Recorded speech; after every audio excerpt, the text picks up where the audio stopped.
Un jour, il y avait un homme riche qui avait chez lui à la maison un gardien. Et vous savez souvent qu'il y a des gardiens que même le patron ne salue jamais. C'est toujours les gardiens qui saluent le patron. Parce que le patron, lui, n'est pas bien éduqué. Lui ne peut pas saluer quelqu'un qui est inférieur que lui. C'est lui toujours qu'on doit saluer. Ce qui se passe, c'est quoi? Un jour, les gardiens viennent lui dire, patron, ma fille est malade. Son patron lui dit, ce n'est pas la fin du mois. Je ne pourrai pas te donner l'argent. On attend jusqu'à la fin du mois. Tandis que son patron était à mesure de lui payer son salaire même avant. Le gardien lui a dit, s'il est possible, paye-moi au moins avant. Quand on arrivera à la fin du mois et tu n'auras plus besoin de me payer parce que j'avais déjà récupéré mon salaire. Parce que si on ne le fait pas, mon enfant va mourir. Et quand il arrive, son patron lui dit, je n'ai pas d'argent. Tu dois attendre à la fin du mois.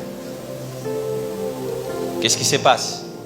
Quand le gardien arrive à l'hôpital, quelques temps après, son enfant est mort.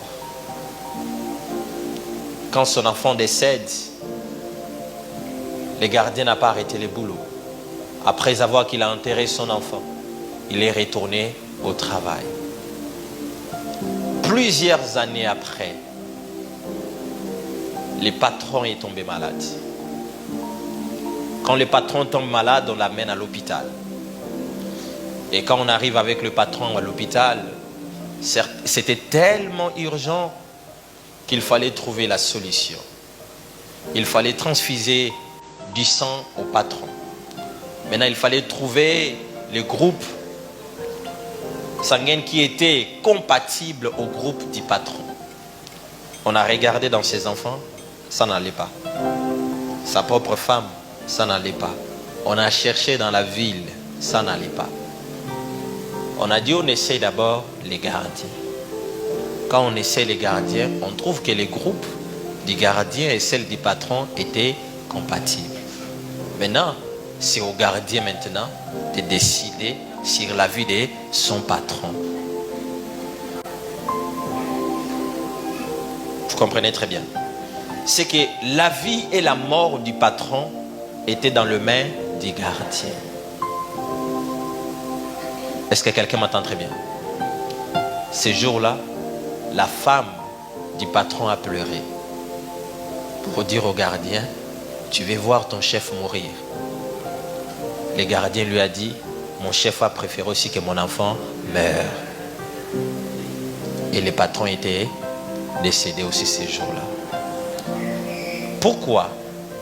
C'est parce qu'il n'a pas tout simplement appris que dans les faiblesses de l'autre, je devais les relever. Peut-être que moi aussi, quand je serai faible, lui aussi il va me relever. C'est ce que nous oublions des fois. Ce que nous faisons, c'est quoi? Quand nous trouvons que quelqu'un est dans la faiblesse, quelqu'un est en train de mourir, nous voulons encore l'enfoncer encore plus davantage. Mais nous oublions que le chemin est encore long. On n'est pas encore arrivé au bout. C'est que tant que tu n'as pas encore arrivé au bout, toute personne qui peut être dans ton entourage est utile pour ton avenir. Est-ce que quelqu'un m'entend? Et quoi? Est utile pour ton avenir. La Bible dit deux vaut mieux qu'un. Parce que si l'autre tombe, l'autre pourra relever l'autre. Mais qu'est-ce que nous faisons aujourd'hui? Quand quelqu'un tombe, nous nous précipitons tous. Comment cherchons encore à l'enterrer? Mais nous oublions que nous, on n'a pas encore arrivé. Est-ce que quelqu'un m'entend? Maintenant, quand toi, tu préfères que lui le meure aujourd'hui, tu vas continuer le chemin seul. Mais tu ne sais pas ce qui t'attend devant. Si les patrons avaient pris quelque temps, avaient pris un peu de son argent, il avait aidé les gardiens, c'est qu'il est en train de sauver sa vie dans le futur. Dans d'autres termes, je voulais dire à quelqu'un aujourd'hui, peut-être la personne que tu aides aujourd'hui, peut-être ça ne sera peut-être pas lui par qui tu seras récompensé. Ça peut être peut-être par son enfant ou par quelqu'un d'autre. Mais si tu les traites bien, tu as déjà créé un pont avec ton avenir. Mais plus tu le fais du mal, tu es en train de briser un pont qui pourra te servir plus tard. Regardez aujourd'hui comment on traite des fois les gens sur les réseaux sociaux. Tu peux être là où tu es en train de me suivre. Quand tu apprends qu'un tel a un problème, la première des choses, c'est de créer des faux comptes et d'aller commencer à insulter, parler tout ce qui te semble bon dans le cœur que tu avais. Tu te moques même de la personne. Tu ris même. Un jour, mon père m'a appris quelque chose. Il m'avait dit, quand quelqu'un passe par les moments difficiles, 1, on ne le juge pas encore. 2, on ne doit pas lui donner des conseils. 3, on ne doit pas chercher à savoir pourquoi telle chose est arrivée. Non, cherchons d'abord à le faire sortir de là. Quand il sera en forme, c'est en ces moments-là qu'on va lui prodiguer maintenant des conseils. Mais qu'est-ce que nous on fait? Quand quelqu'un passe par les moments difficiles, c'est en ces moments-là, nous on l'avait dit, il n'aime pas écouter. Mais tandis qu'il a besoin de vous. Ça, ce n'est pas le moment où il faut dire à quelqu'un, on l'avait dit.